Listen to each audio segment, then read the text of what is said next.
Bismillahirrahmanirrahim. Assalamualaikum warahmatullahi wabarakatuh. Salah satu bagian dari al-ahwalus syahsiyah atau hukum-hukum yang terkait dengan hukum keluarga, yaitu tentang persoalan waris ya. Persoalan waris ini salah satu problem hukum Islam keluarga yang sangat krusial ya.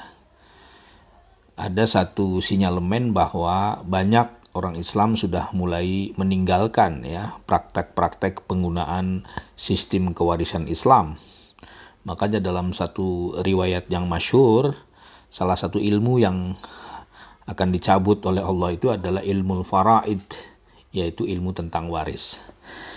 Pada kesempatan video kita kali ini saya ingin sedikit mengulas sebagai prolog saja, pengantar tentang harta waris atau harta pusaka dalam sistem kewarisan Islam. Saya mengutip dari salah satu kitab ya yang ditulis oleh Syekh Imam As-Sayyid As-Sabiq ya. Salah satu ulama yang masuk dalam kategori ulama kontemporer dalam bidang hukum Islam. Pada jilid ketiga bagian terakhir beliau membahas tentang al-faraid.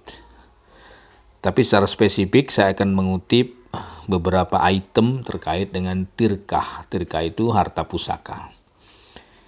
Dalam sistem waris Islam, harta pusaka yang ditinggalkan oleh seorang jenazah itu harus sebelum dibagikan kepada ahli waris, maka ada 4 tahapan yang harus dilakukan. Kenapa pembagian waris ini menjadi penting dalam sistem kewarisan Islam? Karena ini juga menyangkut hak-hak ya ahli waris, sekaligus juga merupakan secara psikologis ya, secara ini beban dari mayit agar harta yang ditinggalkannya itu menjadi berkah. Maka sistem kewarisannya harus dibagi sesuai dengan tuntunan agama. Nah, ada 4 ya terkait dengan harta pusaka. Untuk apa saja harta pusaka yang ditinggalkan oleh seorang yang meninggal ya. Yang pertama, kata Syekh Said Sabiq ya, al-haqqul awal, ini hak pertama yang harus dialokasikan dari harta pusaka adalah tajhizul mayyit ya. Saya ringkaskan seperti itu. Tajhizul mayyit itu adalah biaya operasional untuk penyelenggaraan jenazah, kira-kira begitulah ya.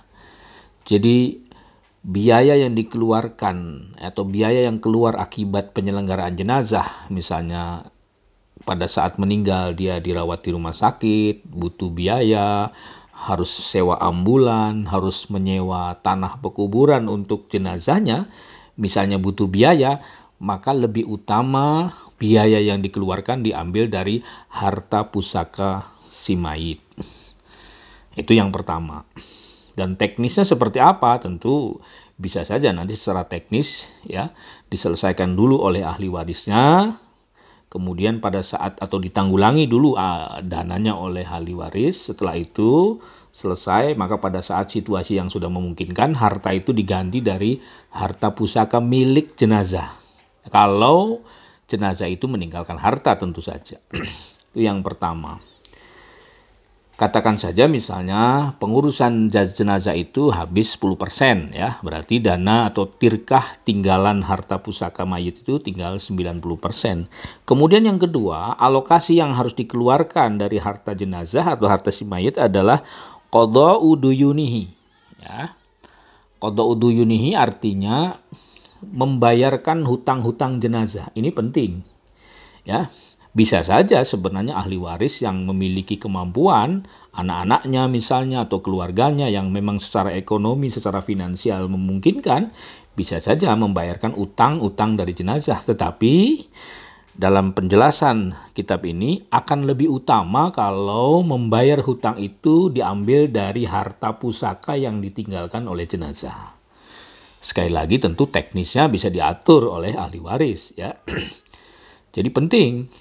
Karena ini persoalan hutang ini salah satu persoalan mendasar dalam sistem kewarisan. Ketika orang meninggal masih belum selesai urusan hutangnya dan belum ada yang menjamin untuk menyelesaikan utang piutangnya, maka ini akan jadi persoalan bagi jenazah.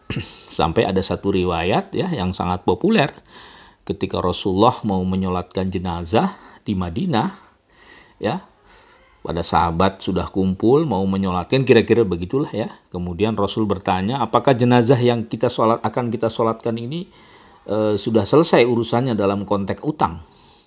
Lalu ahli waris, ya, mewakili ahli waris mengatakan, belum ya Rasulullah, mayit ini masih meninggalkan hutang. Nah, ketika ada informasi bahwa mayit ini masih meninggalkan hutang, apa yang terjadi? Rasulullah keluar dari masjid, kira-kira begitu ya, tidak mau menyolatkan itu.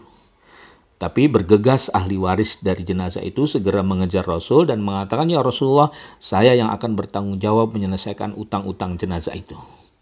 Begitu sudah ada garansi, ada jaminan dari keluarganya, maka Rasul pun balik lagi dan mau menyolatkan jenazah itu. Artinya apa? Tentu pesan moralnya bukan berarti Rasul tuh kejam gak mau menyolatkan. Rasul hanya ingin mengajarkan bahwa persoalan hutang piutang harus menjadi skala prioritas bagi ahli waris untuk menyelesaikan hutang yang meninggal. Kalau pada saat meninggalnya memang belum selesai hutang piutangnya. Ini penting. Diambil dari mana? Lebih utama diambil dari harta pusaka yang ditinggalkan oleh jenazah. Kalau tadi yang pertama biaya operasional jenazah itu misalnya 10%, maka sisanya tinggal 10% harta pusakanya. Utangnya berapa? Katakan saja utangnya 10%, ya kan? Maka hartanya tinggal 80%. Nah, yang ketiga apa? Setelah utangnya terbayar, maka yang ketiga apa? Kata Syekh Said Sabiq, yang ketiga adalah tanfidhu wasiyatihi. Apa tanfidhu wasiyatihi? Wasiyatihi itu artinya melaksanakan wasiat-wasiatnya. Kira-kira ilustrasinya seperti ini. Misalnya ketika hidup, sebelum meninggal, si jenazah ini misalnya menyampaikan wasiat agar harta pusakanya diwasiatkan untuk kepentingan ibadah sosial. Sebut saja misalnya membangun masjid lah atau prasarana sosial lainnya. Ada amanat seperti itu dalam konteks wasiat, maka wajib hukumnya ahli waris untuk menunaikannya dengan syarat, ya, dengan syarat tidak boleh lebih dari 1/3 jumlah harta. Jadi wasiat yang dikeluarkan oleh ahli waris sebagai bagian dari perintah atau wasiat dari si mayit itu, harta pusakanya untuk diwasiatkan tidak boleh lebih dari 1/3 total harta. Kenapa filosofinya? Karena sebagian yang lainnya ada hak-hak ahli waris. Kira-kira begitu.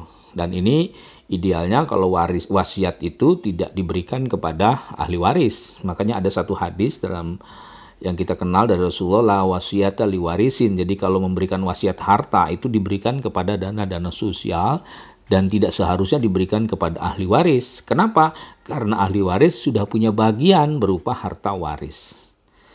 Itu yang ketiga. Jadi yang pertama biaya operasional jenazah diambil dari harta pusaka yang ditinggalkan kalau meninggalkan harta tentu ya.